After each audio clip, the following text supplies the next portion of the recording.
This is Manish Kumar Nema. Welcome to my channel English with Manish Nema. In this video, we are going to learn the answers of your questions that have been given in quarterly examination 2022. So this is question number 11 in your question paper, and the first question is, what did Lenso hope for? What did Lenso hope for? यह question आपके lesson number first, जिसका नाम है letter to God, उससे लिया गया है, जिसमें लेंसो नामक किसान की एक कहानी दी गई है।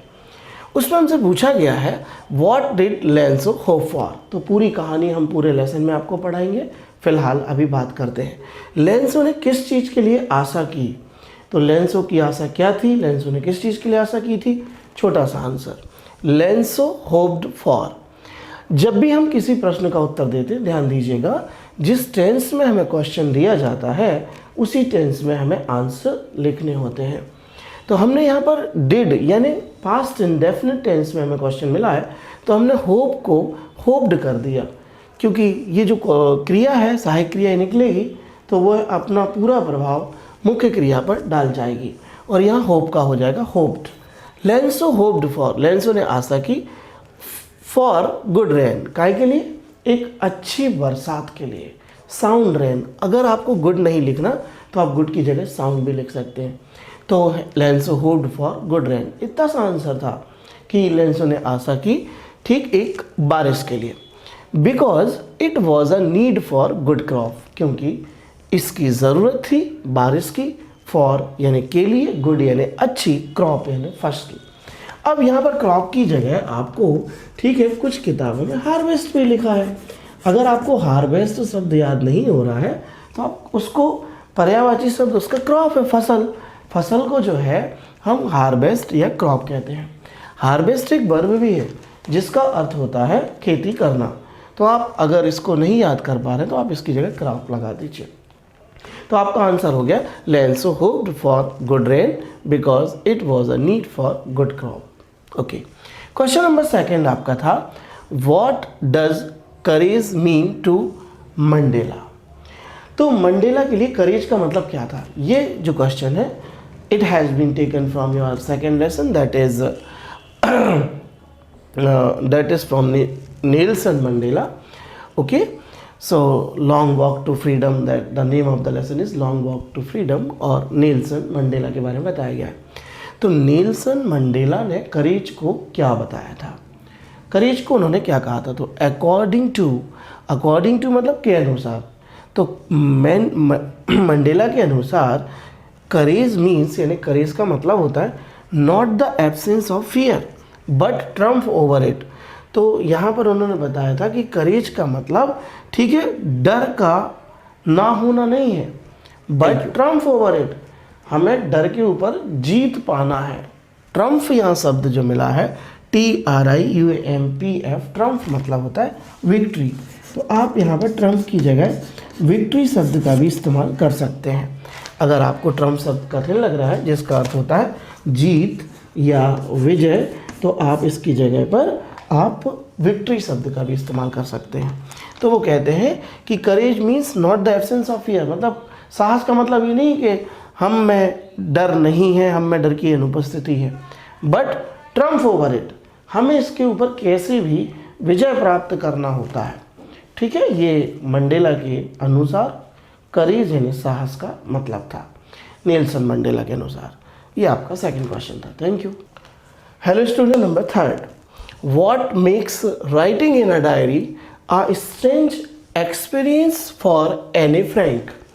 यह क्वेश्चन आपका जो है लेसन नंबर थर्ड से लिया गया है, जिसका नाम है फ्रॉम द डायरी ऑफ एने फ्रैंक। अब इसमें एक कहानी है छोटी सी, मैं आपको छोटा सा हिस्सा बता देता हूँ कि एने फ्रैंक एक जर्मन में रहने वाली जर्मनी की एक लड़की है और दूसरे विश्व युद्ध के दौरान जब जर्मनी के द्वारा नीदरलैंड पर कब्जा कर लिया गया, तो वहाँ पर ये डायरी जो है, जब एने फ्रैंक 13 साल की थी और यह डायरी उनको उनके पिता ने गिफ्ट की थी उनके 13वें जन्मदिन पर। उस डायरी में इन्होंने उस वक्त की पूरी परिस्थितियों को, पूरे क्षणों को, पूरी यादों को उस डायरी में लिखा था। और युद्ध से बचने के लिए जो इनके पिता थे ओटो फ्रैंक, तो ओटो फ्रैंक के ऑफिस में जाकर के ये सब छिप गए थे, लेकिन बाद में इन्हें पकड़ लिया गया और एने फ्रैंक की टाइफाइड से मृत्यु भी हो गई। और इसके बाद फिर क्या हुआ कि जो वो एने फ्रैंक के पिता थे ओटो फ्रैंक, वो एम्स्टर्डम वापस लौटे जहाँ के वो थे, और वहाँ पर उन्होंने उस डायरी को पाया और उस डायरी में जिसमें एने फ्रैंक ने कुछ बातें लिखी थी, फिर उसको पब्लिश किया गया, कई भाषाओं में निकाला गया और फिर यह एक डायरी बहुत प्रसिद्ध डायरी बनी। उसी में हमसे पूछा गया है कि what makes writing in a diary strange experience for एने फ्रैंक। तो कौन सी चीज़ में राइटिंग इन अ डायरी मतलब डायरी में लिखना एक बड़ा अजीब अनुभव था, किसके लिए? फॉर एने फ्रैंक, एने फ्रैंक के लिए जो एक जर्मनी की लड़की थी। देखिए answer, Anne Frank never wrote anything before. Anne Frank never wrote anything before, यानी एने फ्रैंक ने पहले कभी कुछ लिखा ही नहीं था। 13 साल की उम्र में ना वो ज़्यादा इतना डायरी लिखना जानती थी, ना उन्होंने कुछ लिखा था। She thought that nobody will take interest in the thoughts of 13-year-old girl. उन्होंने ये भी सोचा, सी यानी उन्होंने, थॉट यानी सोचा, दैट कि नोबडी विल टेक इंटरेस्ट यानी कोई इंटरेस्ट नहीं लेगा इन the thoughts of 13-year-old girl, यानी 13 साल की उम्र की लड़की के विचारों के बारे में कोई पढ़ने में इंटरेस्ट ही नहीं लेगा। सोचेगा छोटे बच्चे ने लिखा है, कौन पढ़ेगा इसे। So writing in a diary, diary में लिखना, made a strange experience for her, उनके लिए बन गया एक बड़ा अजीब और अनजान सा अनुभव। Thank you. इस आंसर को आप याद कर लीजिए, ये बहुत इंपॉर्टेंट आंसर है मेन परीक्षा की दृष्टि से। पूरे पाठ के बारे में हम विस्तार से चर्चा करेंगे। We will discuss about the lesson in a very descriptive form whenever I take the lesson to explain you. ठीक, till then you have to cram, you have to memorize this answer. You can take the screenshot of this answer. Question number 4 आपका है, why does Mandela thank the international leader? तो ये question जो आपका question number 4 है, ये आपके lesson number 2 से लिया गया है, जिसका नाम है the long walk of freedom. ठीक, नेल्सन मंडेला से लिया गया है। और इसमें पूछा गया है कि मंडेला जो है वो क्यों धन्यवाद देते हैं अंतर्राष्ट्रीय नेताओं को। तो आपको बता दें, आप पाठ में पढ़ेंगे, जब हम दूसरा वीडियो बनाएंगे पूरे लेसन का तो आपको पूरे पाठ की समरी और इसमें क्या है वो बताएंगे। फिलहाल हम ये बता दें कि साउथ अफ्रीका को, ठीक है, फ्री कराया, फ्रीडम दिलाई नेल्सन मंडेला ने, और उन्होंने एक शपथ ग्रहण समारोह आयोजित किया इस स्वतंत्रता के अवसर पर, और उसमें इंटरनेशनल लीडर को बुलाया। अब उन्हें क्यों धन्यवाद दिया? उन्होंने इसलिए धन्यवाद दिया क्योंकि वो उससे जब उन्होंने इंटरनेशनल लीडर्स को निमंत्रण भेजा और उस निमंत्रण को स्वीकार करके इंटरनेशनल लीडर्स उनके सेरेमनी में आए, तो उन्होंने इस चीज़ के लिए उन्हें धन्यवाद दिया। आंसर हम लिखते हैं, हमने आंसर लिखा मंडेला थैंक्स। देखिए यहाँ डज लिखा है, इसलिए हमने थैंक को थैंक्स लिख दिया। जिस टेंस में, जिस वर्ब में क्वेश्चन आता है, आपको उसी वर्ब में लौटाना है answer. Mandela thanks the international leader, ये तो क्वेश्चन से ही लिखा है। मंडेला धन्यवाद देते हैं किसको? इंटरनेशनल, यहाँ इंटरनेशनल का या टी, इंटरनेशनल लीडर्स को for their presence, for their presence, their यानी उनकी प्रेजेंस यानी उपस्थिति, फॉर यानी के लिए, तो उनकी उपस्थिति के लिए धन्यवाद देते हैं कि आप आए और आपका बहुत बहुत धन्यवाद। इन कहाँ पर आए? इन इनऑग्रल सेरेमनी, इनएग्युरल सेरेमनी कहलाती है उद्घाटन समारोह। इनएग्युरेट एक वर्ब होती है, इनएग्युरेट का मतलब होता है, इनएग्युरेट का मतलब होता है उद्घाटन करना, और इसी से हमारा वर्ड बना है इनएग्युरल यानी उद्घाटन समारोह, इनएग्युरल सेरेमनी। सेरेमनी मतलब होता है समारोह। ये आपका क्वेश्चन नंबर 4 था। Question number 5, what compelled the young seagull to the finally fly. यहाँ पर ये क्वेश्चन आपका लिया गया है आपके लेसन ठीक 2 स्टोरीज ऑफ फ्लाइंग से, जिसमें 2 स्टोरी हैं। एक तो है फर्स्ट फ्लाइट और दूसरी स्टोरी है आपकी ब्लैक एरोप्लेन।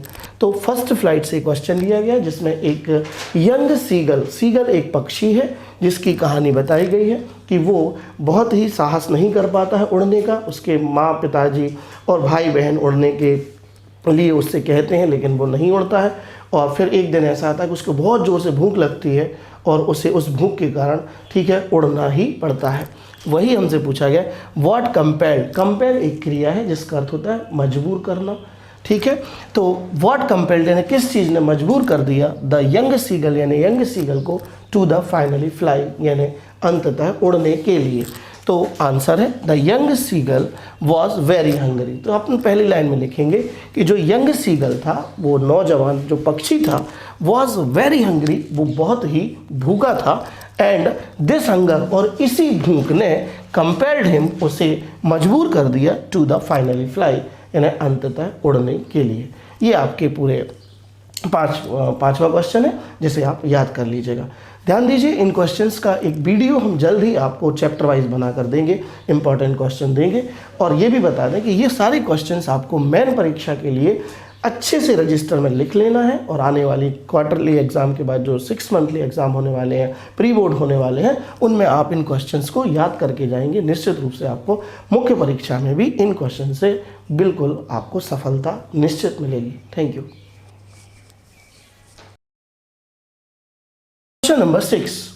क्वेश्चन नंबर 6 आपका लिया गया है आपके लेसन नंबर 3 से, जिसका नाम है 2 स्टोरीज ऑफ फ्लाइंग।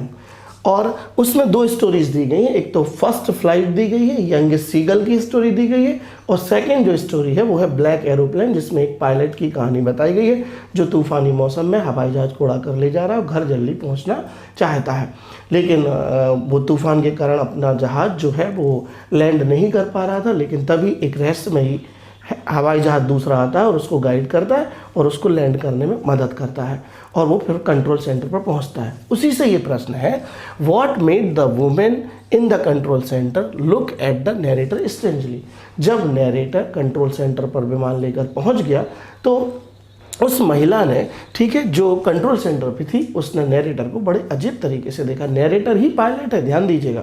यहाँ जो नैरेटर है, जो कहानी अपनी लिख रहा है, सुना रहा है, वही उस हवाई जहाज का पायलट है।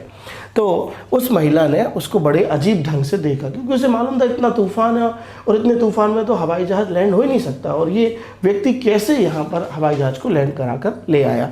तो देखिए आंसर क्या है, उस महिला ने क्यों अजीब तरीके से उसको देखा। कारण, the narrator asked the lady, वो नैरेटर आया और उसने उस महिला से पूछा इन द कंट्रोल सेंटर, जो कि कहाँ थी, कंट्रोल सेंटर में थी, अबाउट द मिस्टीरियस प्लान।